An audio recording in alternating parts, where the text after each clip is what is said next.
Donc aujourd'hui, on est très très heureux de recevoir Jonathan pour ce thème sur les défis et opportunités de framework agile dans la transformation digitale des secteurs banque et assurance. Donc on pourra commencer tout à l'heure, hein. On va patienter encore quelques minutes, hein, pour nous permettre aux autres de se connecter. Tu m'entends, Jonathan? Allô? Oui, oui, je t'entends très bien. Bonjour à tous. Oh, oh, ok, super. Très heureux de te recevoir. Merci encore d'avoir accepté Merci l'invitation. beaucoup pour l'invitation et merci à ceux qui ont œuvré dans l'ombre pour qu'on se rencontre. Exactement. Ok. On va attendre deux, trois petites minutes, on va commencer. Donc, je rappelle que ce sont les sessions organisées par donc Cybercafé, c'est un média de professionnels et de passionnés du numérique. Donc, on se réunit tous les samedis. Donc, là, c'est la 32e session de live LinkedIn Audio qu'on organise. Donc, très heureux de te recevoir. Aujourd'hui, on parlera de transformation digitale, on parlera de banque assurance et surtout de framework agile. Donc, ce sont les sessions de 30 minutes. Donc, on fait l'effort et on s'attelle à ce qu'on respecte les 30 minutes. Et je rappelle encore une fois de plus, 30 minutes, l'idée, c'est de rester précis, concis et de rester sur un thème bien précis pour être beaucoup plus efficace. Donc, aujourd'hui, pour ce thème, donc on reçoit Jonathan qui pourra se présenter tout à l'heure, mais ça s'articulera autour de quatre principaux axes. On parlera de framework agile, on parlera des défis liés à la transformation digitale et à la transformation en utilisant le framework agile. On parlera des opportunités et avantages de ce framework et on parlera des bonnes pratiques de mise en œuvre de ces frameworks, des frameworks agiles pour la transformation digitale des secteurs banque et assurance. Donc, je pense que comme vous l'avez constaté, le créneau, il a un tout petit peu changé pour ceux qui sont en Europe et dans d'autres pays, bien sûr. Mais au niveau de l'Afrique de l'Ouest, parce que notre média, ça, euh, concerne la plupart de ce type de personnes, effectivement ceux qui sont en Afrique, ça reste et ça restera 9h GMT. Donc très heureux de te recevoir une fois de plus et je pense qu'on pourra tout de suite démarrer. Déjà, je vais te laisser le temps de te présenter, le temps que les autres aussi puissent nous rejoindre. Euh, Ok, merci Amadou. Encore une fois, merci pour l'invitation. Bonjour à tous. Ça fait un plaisir de pouvoir participer à cet échange numérique. Je vois parmi les participants des visages qui me sont familiers. Donc, ça fait un plaisir aussi de vous voir connectés. Donc, comme c'est joliment affiché sur l'affiche qui nous a été partagée, donc je m'appelle Jonathan Ilambo. Je suis senior manager dans un grand cabinet dont je ne citerai pas le nom pour ne pas leur faire de pub particulière depuis 2018. Donc, j'interviens sur des projets de transformation, projets ou programmes de transformation réglementaires ou numériques, essentiellement dans les domaines banque et assurance. Ça m'arrive de faire des infidélités aux banques et assurances, mais je suis depuis la fin de mes études d'ingénieur, focus dans ces deux secteurs. Ça m'arrive d'intervenir aussi sur des sujets de mobilité, mobilité durable. J'ai un parcours comme beaucoup, certains qui sont connectés aujourd'hui. Donc, je viens de plusieurs kilomètres d'ici. Donc, je suis né en République démocratique du Congo à Kinshasa. Je vous invite d'ailleurs, si vous n'avez jamais fait un tour, d'y faire un tour. C'est une belle ville et un beau pays. Donc, je suis arrivé en France pour mes études universitaires en 2009 dans la belle ville de Lyon. Donc, j'ai commencé à la fac en mathématiques et informatique. Ensuite, j'ai rejoint une grande école d'ingénieurs, l'INSA de Lyon, où j'ai fait mon cursus d'ingénieur et j'ai fini en 2014. Ensuite, j'ai rejoint la région parisienne pour commencer dans un premier temps dans une société du numérique comme développeur, comme consultant fonctionnel, business analyst. Et ensuite, j'ai gravi les différents échelons jusqu'à devenir engagement manager. J'ai porté des engagements dans cette société. Et en 2018, avec l'envie de voir autre chose, j'ai rejoint le cabinet dans lequel je suis aujourd'hui, où j'ai gravi les échelons aussi, et jusqu'à devenir senior manager dans les équipes des programmes de transformation. Voilà. d'accord. Bah, merci pour ce. Déjà bravo pour ce parcours et puis Je pense que il y a encore plein de défis, de challenges à relever à ton niveau. Déjà, peut-être présenter un peu le cadre, hein. Comme j'ai dit sur l'axe 1, introduction au framework agile. Déjà, qu'est-ce qu'un framework agile et pourquoi est-ce qu'il est important pour la transformation des secteurs banque et assurance? Je pense qu'il est sûrement important pour d'autres secteurs, mais typiquement pour les secteurs banque et assurance, pourquoi est-ce qu'il est important? Yes, c'est un très bon point. Déjà, je vais commencer premièrement par rapport au fait qu'on utilise, en tout cas dans le cadre de cet atelier, on a préféré utiliser framework, un mot plutôt anglais mais que l'on retrouve pas mal en français, que méthode. Je ne suis pas friand, en tout cas, je ne suis pas un grand fan d'utiliser le mot méthode parce que, méthode arrive un peu avec, un peu comme le dit sa définition, une démarche qui est très raisonnée, qui permet de partir d'un point 1 à un objectif bien précis. Je préfère le mot framework qui fait ressortir un peu le côté boîte à outils, parce que pour moi l'agilité, c'est une boîte à outils. C'est une boîte à outils qu'on nous met à dispo pour effectivement, travailler sur notre transformation. Initialement, c'est vrai que l'agilité portait sur, le développement logiciel, mais aujourd'hui, l'agilité est quelque chose qui est beaucoup plus élargi. Donc on est plutôt sur de la transformation, transformation d'organisation, de métier, transformation logicielle. Mais tout ça, peut se retrouver, en tout cas peut utiliser une boîte à outils qui va lui permettre, à l'aide de ce que l'on appelle le manifeste agile, on pourra en discuter aussi un tout petit peu. Donc certains principes clés, nous accompagner pour arriver à ce que l'on va appeler la satisfaction client. Donc, pour définir l'agilité, je dirais boîte à outils qui nous permet, qui nous accompagne dans le cadre de notre transformation, à l'aide ou en se basant sur des fondations qui sont le manifeste agile, pour atteindre l'objectif clé qui est la satisfaction du client.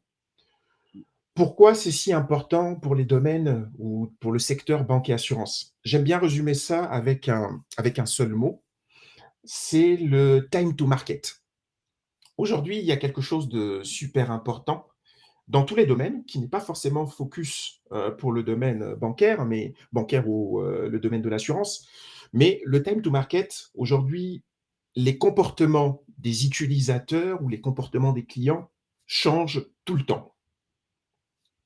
On a une fenêtre assez petite qui est qui nous dit tout simplement ou on s'adapte assez rapidement au changement ou sinon on meurt en termes de business. Notre business, s'il ne s'adapte pas au changement, bah, notre business devient assez rapidement caduc. Deuxième point, les clients ou les utilisateurs nous demandent de pouvoir s'améliorer de façon continue. On veut de l'amélioration continue. Et cette amélioration continue, il y a un mot que l'on pourra voir aussi, je pense un peu après, qui doit se baser sur les feedbacks de nos utilisateurs. Nos utilisateurs nous font du feedback. Il faut que ces feedbacks soient pris en compte pour que l'on s'améliore collectivement. Et un dernier point, c'est le fait de ne pas sacrifier la qualité. La qualité, que l'on soit, que l'on utilise les boîtes outils agiles ou que l'on utilise les méthodes traditionnelles, on a besoin de cette qualité. Donc, les domaines bancaires sont aussi impactés, les domaines bancaires et assurances sont aussi impactés par ces différents points clés qui sont le changement continu de nos utilisateurs, une fenêtre de tir qui est assez réduite pour tout simplement dire soit tu changes, soit tu meurs dans un monde qui est aujourd'hui très dynamique, de l'amélioration continue de par le feedback que l'on reçoit de nos clients et le fait aussi de ne pas sacrifier la qualité parce que l'on veut faire quelque chose assez rapidement. Voilà un peu les quelques mots-clés, à la fois pour la définition, mais aussi pour D'accord. les challenges que l'on peut retrouver aujourd'hui dans les domaines banque et assurance. D'accord. Je crois qu'on aura l'occasion effectivement de revenir sur la problématique du time to market qui est un enjeu très important pour les banques et les assureurs. Est-ce que tu peux peut-être me citer des exemples de frameworks agiles qui sont couramment utilisés dans ces secteurs-là? Alors les frameworks agiles, il y en a beaucoup. Il y en a beaucoup, Mhm. effectivement, on peut citer, le Scrum, l'extreme programming, le Crystal, le Lean Software Development, l'Agile App, il y en a beaucoup. Mais en toute transparence, pour répondre à cette question, le framework le plus utilisé dans le cadre des méthodes, le framework le plus utilisé dans le cadre de l'agilité dans le domaine banque et assurance, c'est MyScrum. MyScrum, tout simplement pour dire, on récupère la boîte à outils qui nous est fournie et on essaye de construire quelque chose qui correspond un peu plus au contexte de la banque ou de l'assurance. Donc, Mmh. le framework le plus utilisé s'appelle MyScrum, qui est le Scrum de chaque banque et de chaque assurance. D'accord, OK. Je me permets rapidement de revenir sur sur l'importance et l'implication, les avantages pour une entreprise, hein, même ça peut être une banque, ou un assureur d'avoir, cette démarche, agile. Heu, comment ces frameworks-là peuvent-ils contribuer, à la flexibilité? Parce qu'on sait que les banques, bah, mis à part effectivement les néobanques qu'on a aujourd'hui, mais ont cette problématique de flexibilité et facilité et difficulté à l'innovation.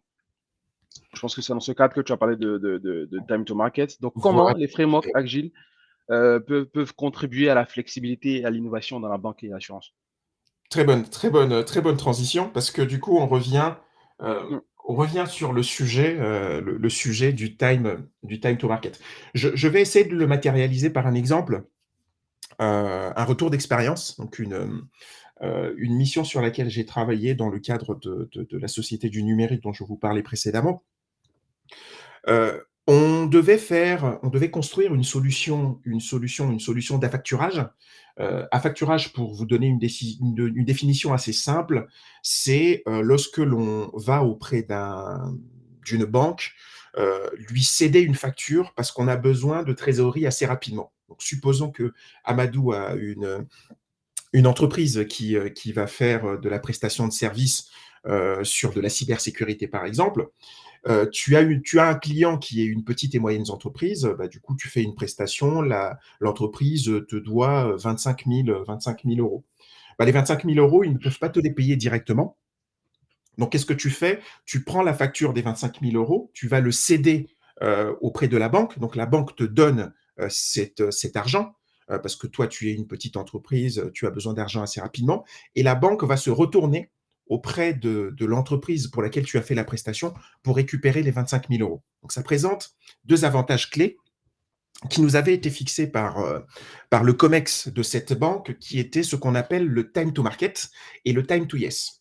Aujourd'hui, on est dans le domaine banque ou le domaine assurance, ce sont des domaines concurrentiels. Donc du coup, tout le monde veut être le premier à proposer une solution 100% digitale, une solution dans laquelle il innove, une solution dans laquelle il répond à un besoin business assez rapidement. Dans le cadre de l'exemple que je vous ai partagé juste avant, l'objectif était de proposer aux clients une offre 100% digitale pour faire de l'affacturage. Dans l'ancien monde, si je peux me permettre de parler comme ça, pour faire de l'affacturage, il fallait aller auprès d'un conseiller, lui donner la facture. Le conseiller se met à faire des vérifications déjà par rapport à la personne qui vient de lui donner la facture. Il vérifie votre éligibilité, il vérifie est-ce que vous n'êtes pas fiché Banque de France, est-ce que vous ne faites pas partie des personnes qui ont des sanctions auprès de la Fed, de la BCE ou autre. Tout ça était très manuel. Ce que nous avions apporté, ou le questionnement, en tout cas, les points du COMEX auxquels on a répondu, c'était ce qu'ils appelaient le time to market et le time to yes. Time to market pour dire, OK, la banque voulait être le premier acteur français à proposer une offre 100% digitale pour pouvoir faire de la facturage. Donc, le client n'avait qu'à se connecter sur une application, scanner sa facture. En 3 minutes, il avait le retour pour confirmer s'il était éligible ou pas, ou sa facture était éligible ou pas. Donc, cela voulait dire derrière qu'au niveau du middle office, nous, on avait créé tout ce qui était des services, des microservices. On appelait la Banque de France, on appelait des API pour vérifier au niveau de la Fed aux États-Unis.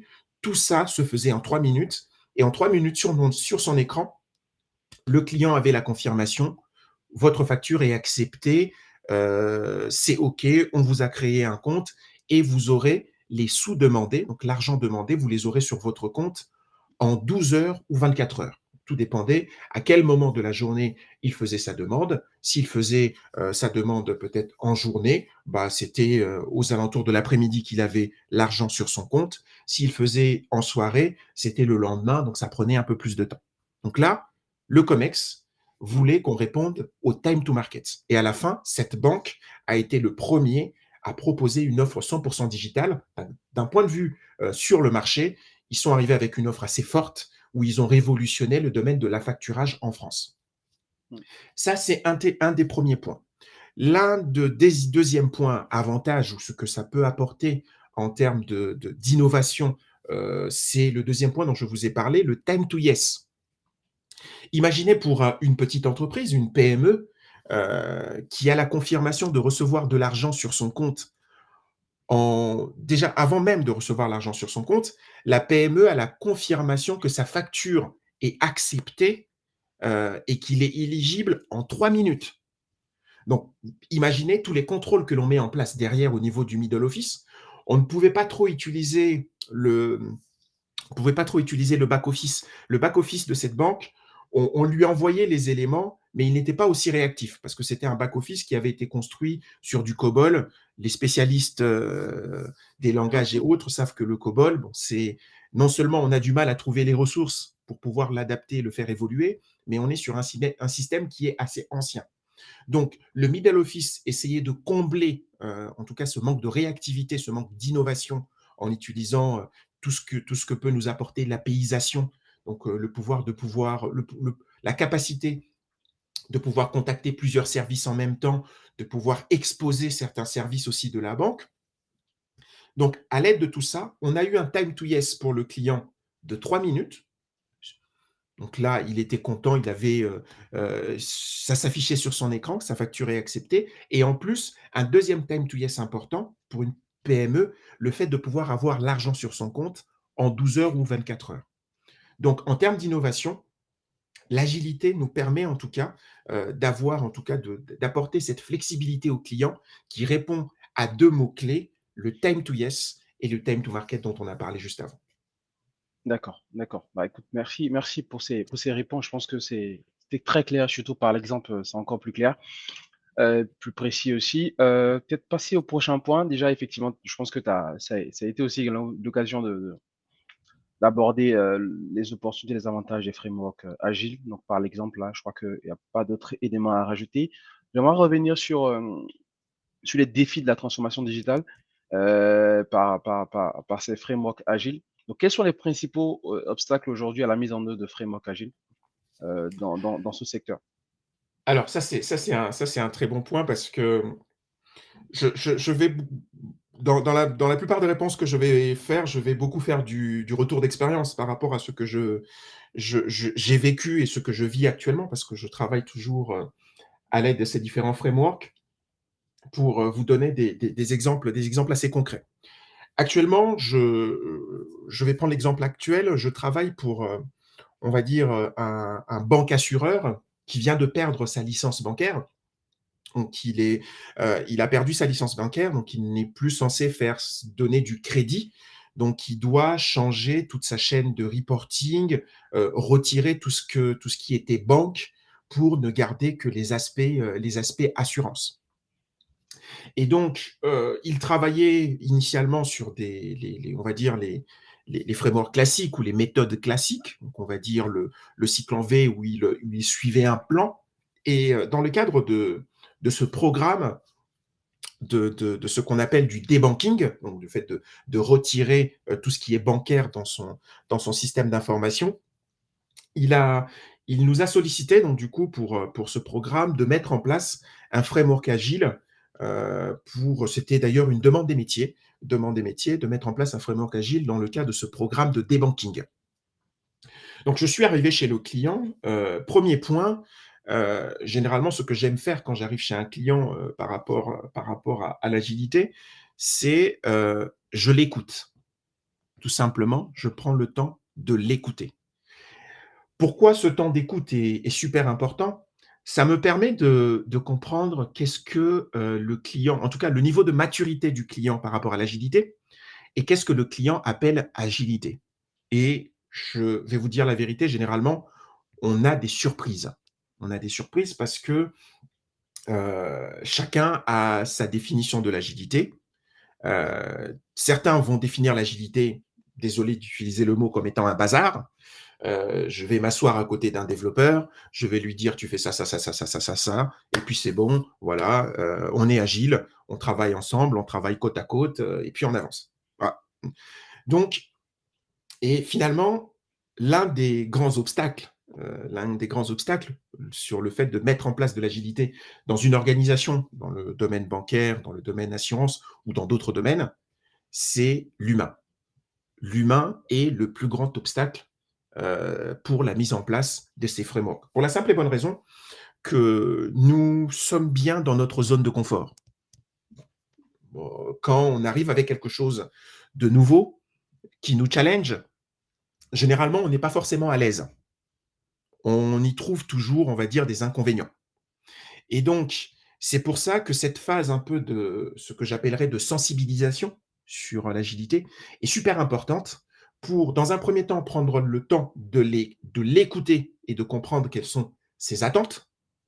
Et après, ensuite, l'accompagner dans ce changement qui n'est pas un changement qui n'est pas un changement simple pour beaucoup.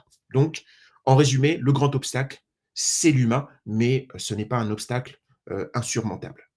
Exactement, exactement. Je pense que je te rejoins, typiquement pour nous qui faisons de la cybersécurité, moi particulièrement qui fait essentiellement de la conformité réglementaire cybersécurité, la gestion de changement, donc la transition, lors de la transition vers l'agilité ou une mise en conformité, donc c'est vraiment un enjeu important. Du coup, comment gérer, est-ce que les frameworks aujourd'hui agiles nous donnent des outils, des moyens de pouvoir gérer cette résistance au changement? Est-ce qu'il y a des méthodes, des outils particuliers pour pouvoir gérer cette résistance au changement? Oui, les frameworks agiles nous permettent de gérer cette résistance et c'est pour ça que je vais revenir au point quand, tu m'avais demandé, bah, c'est quoi les frameworks, les plus utilisés ou c'est quoi les frameworks du marché? Je t'avais répondu que le framework le plus utilisé, c'est le framework MyScrum. C'est tout simplement pour dire que pour, je dirais, accompagner le client ou accompagner nos, clients dans le cadre de cette transformation, il faut construire avec eux il faut construire avec eux le, framework qui leur correspond, le framework qui correspond à leur contexte. On aime bien, et je vais prendre mon exemple, nous les consultants des grands cabinets de conseil, venir en disant: «OK, on a fait comme ça chez un autre client, on vous propose de faire ça». Généralement, dans nos propositions, dans ce qu'on appelle nos propals, on arrive en disant: «OK, bah, voilà le retour d'expérience, voilà le REX qu'on a fait chez tel client, on vous propose de faire la même chose». Parce que généralement, ça fonctionne bien dans les propals. Mais dans le cadre de l'agilité, heu, ce n'est pas une bonne idée de prendre ce que l'on a fait, chez le client X et d'essayer de faire la même chose chez le client Y. Les contextes sont différents, les gens sont différents. Le plus important, c'est de s'inspirer des retours d'expérience de ce que l'on a fait chez le client X pour adapter et faire quelque chose de spécifique chez le client Y. Donc, pour surmonter cette difficulté ou ces freins ou ces barrières devant le changement, il faut adapter la boîte à outils au contexte dans lequel on veut le mettre en place. Mmh, d'accord, je crois que c'est clair et merci pour ces éléments. Donc je pense qu'on va peut-être passer au dernier axe. Donc mais rapidement pour tous ceux qui nous rejoignent pour la première fois, je pense que les autres le savent déjà. Donc ce sont les sessions de 30 minutes, donc on aura peut-être un dépassement de temps de 2 à 3 petites minutes, mais ce sont les sessions de 30 minutes qu'on organise tous les samedis. Donc vraiment tous les samedis, là c'est la 32e session, donc ça va être 32 samedis qu'on est là, à 9h GMT, 11h heure de Paris, mais maintenant 10h heure de Paris et de Douala, je crois. Donc n'hésitez pas à poser vos questions. Vous avez juste un petit bouton en bas pour lever la main. Donc vous aurez vos questions tout à l'heure. La phase de questions, vous pourrez poser des questions à notre speaker, à notre invité et aussi partager vos expériences sur le thème. Donc, vous avez juste à lever la main pour prendre la parole et poser vos questions. Et Euh, n'hésitez pas, ne soyez pas timide. Dans les frameworks agiles, on n'est pas timide. Exactement. Donc, j'ai encore deux, trois petites questions avant de donner la parole aux autres. Sur les bonnes pratiques et mises en œuvre de ces frameworks agiles, quelles sont aujourd'hui les étapes clés pour intégrer un framework agile dans une organisation bancaire ou une assurance?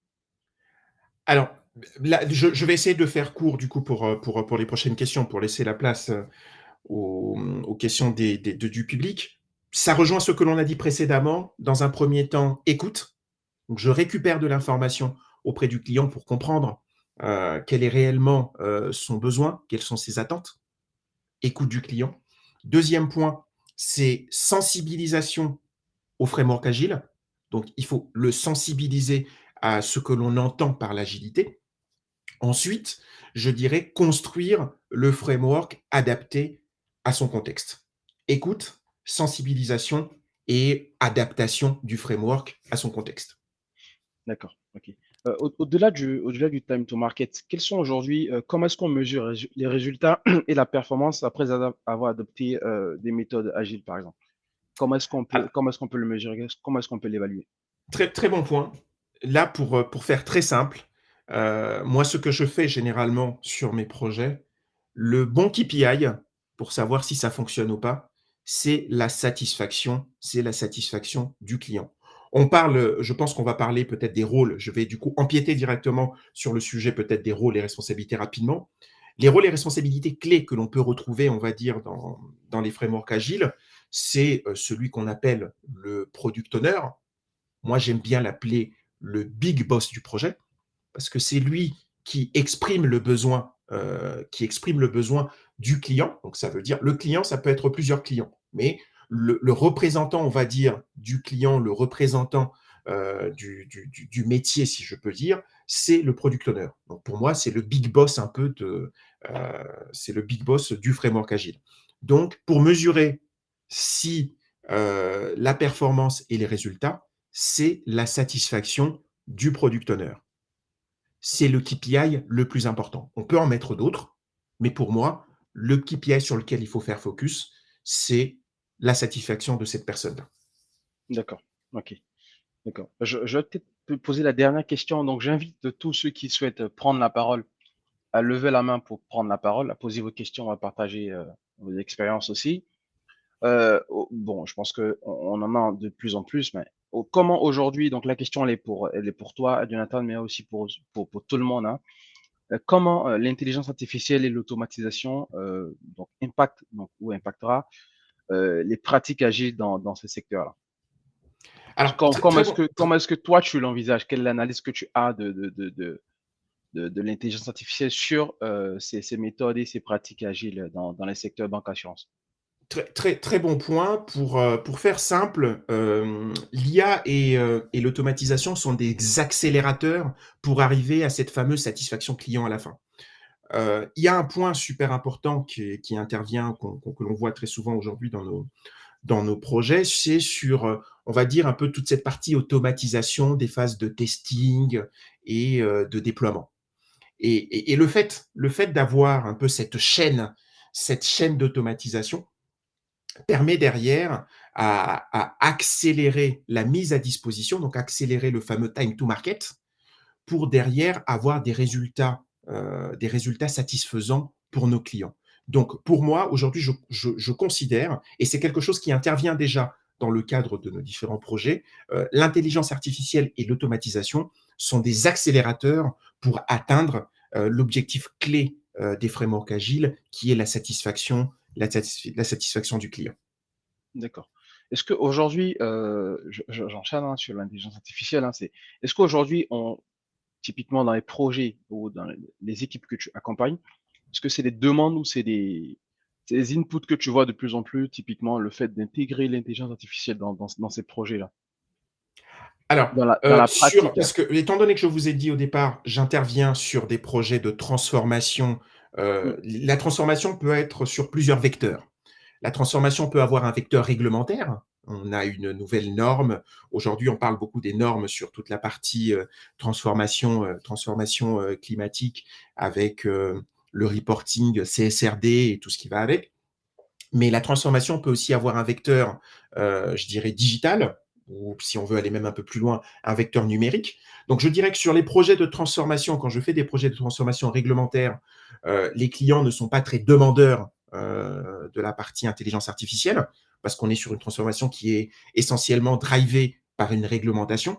Mais lorsque l'on parle d'une transformation numérique, où on s'attend davantage à de l'innovation, oui, les clients commencent à être demandeurs de voir comment intégrer tout ce qui est intelligence artificielle dans le cadre de cette transformation ou de ces transformations. D'accord, d'accord. Bah écoute, merci encore à toi, Jonathan. Je crois qu'on est arrivé à 30 minutes, hein. On va te demander de nous permettre d'avoir 2 petites minutes en plus avec toi, si tu le permets.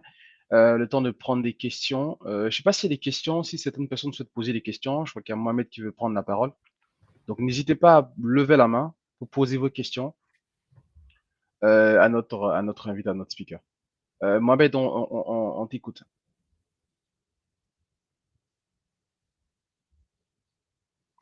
Allô, tu nous entends, Mohamed?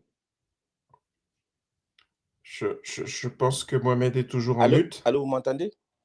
Oui, on Oui, t'entend. on OK. t'entend très bien. Bonjour à tous et je voulais remercier déjà, Amadou, pour cette opportunité et merci pour la qualité d'intervention de Jonathan. Très, très bon retour d'expérience et le niveau, il est vraiment élevé. J'avais une question, heu, par rapport à ce thème. Vu que moi, des fois, je fais beaucoup d'analyse de risque aussi, je suis consultant en cybersécurité. Je voulais savoir quels sont les avantages de l'intégration de la gestion des risques dans le cadre agile pour la transformation numérique, dans le cadre d'un projet de transformation numérique. Alors, juste Mohamed, si tu peux, j'ai loupé un peu la fin, mon écouteur Quels, était tombé, donc tu disais c'est quels- sur... quels sont, quels sont les avantages de l'intégration de la gestion des risques Mhm. dans un cadre agile pour la transformation numérique? Ok, très bien, merci, merci beaucoup pour ta super question. Euh, les, Je dirais que ça va rejoindre un peu le point où je disais au début, l'agilité ne rime pas avec bazar.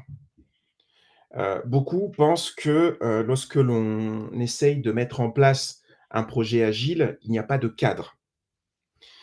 Et donc, l'un des points importants qui peut être celui d'intégrer un peu toute cette gestion de risque par rapport à une transformation, parler essentiellement par exemple de la transformation, une transformation numérique.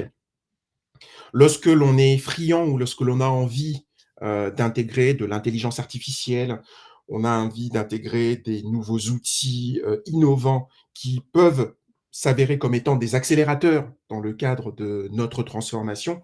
Ces outils qui sont à la fois, qui présentent le bel avantage d'être des accélérateurs, peuvent aussi intégrer une part de risque dans le cadre de notre système d'information. Donc du coup, dans le cas du framework que l'on met en place, il est important d'intégrer ces éléments de gestion de risque. Il est important d'intégrer ces éléments de gestion de risque pour sécuriser à la fois le delivery que l'on veut avoir à la fin, pour qu'il soit conforme et respecte l'ensemble des normes et des règles qui existent sur la place. Donc là, on parle essentiellement du domaine bancaire. On parle du domaine bancaire, mais dans le domaine bancaire, il y a un cadre. Il y a des cadres qui sont fixés soit par la BCE ou qui sont fixés par la Fed lorsque l'on est sur des banques internationales sur lesquelles on peut avoir des transactions en dollars. Donc, dans le cas du framework, le bel avantage de l'intégration des risques associés aux différentes thématiques innovantes que l'on essaye d'intégrer dans le cadre de nos projets de transformation et le fait de sécuriser notre transformation et de nous permettre derrière, lorsque l'on arrive sur le time to market, d'avoir, en tout cas, avoir respecté tout l'écosystème des normes et des règles et que derrière, on n'arrive pas au final à dire, OK, j'ai livré quelque chose ou j'ai délivré quelque chose au client. Le client est satisfait parce qu'il voit quelque chose d'innovant, mais que l'on soit obligé de le retirer du marché pour la simple et bonne raison que l'on n'a pas intégré tous les risques associés à toutes les thématiques innovantes que l'on utilise dans le cadre du projet. j'espère avoir rencontré ta préoccupation, Mohamed. Oui, c'est bon pour moi. Merci beaucoup, Ouais. monsieur Bah, écoute, Lam. merci Mohamed, merci Jonathan. Je ne sais pas s'il y a des questions encore, s'il n'y a pas d'autres questions, je crois qu'on va mettre fin à la session. Merci encore, je ne sais pas si tu as un mot de fin, mais merci encore à Jonathan d'avoir bien voulu partager avec nous son expérience et répondre à nos questions. Donc on se retrouvera samedi prochain sur certains. On aura Vladimir Aman sur son rapport sur la cybercriminalité en Côte d'Ivoire. Donc 9h GMT, UTC et 10h heure de Paris, Bruxelles, voilà. Merci encore à toi, Jonathan. Je ne sais pas si tu as quelque chose à rajouter. Oui, encore. Donc merci beaucoup et merci encore pour l'invitation. Merci à tous les participants. En tout cas, moi, je serais très ravi de garder contact avec chacun d'entre vous. On pourra avoir l'occasion d'échanger, d'enrichir et je suis très ravi d'avoir revu certains visages que je n'ai pas vus depuis quelques années pour certains. Donc c'était vraiment un plaisir de participer et je vous dis à bientôt et j'espère en tout cas qu'on aura l'occasion de pouvoir échanger autour d'un café ou autour d'une boisson énergisante. Exactement. Bah, écoute, ça sera avec plaisir. Donc, rendez-vous samedi prochain. Donc, merci à toutes et à tous. Cette session est enregistrée et sera disponible sur la page YouTube de Cybercafé. Vous avez des différentes sessions, notamment celle de Dr. Yassine, je crois, qui était la plus vue. Donc, merci encore à toutes et à tous. Excellent week-end. Portez-vous bien et rendez-vous samedi prochain. Donc, tous les Merci, samedis, à on aura des bientôt. sessions et n'oubliez pas. À bientôt et portez-vous bien. Bonne journée.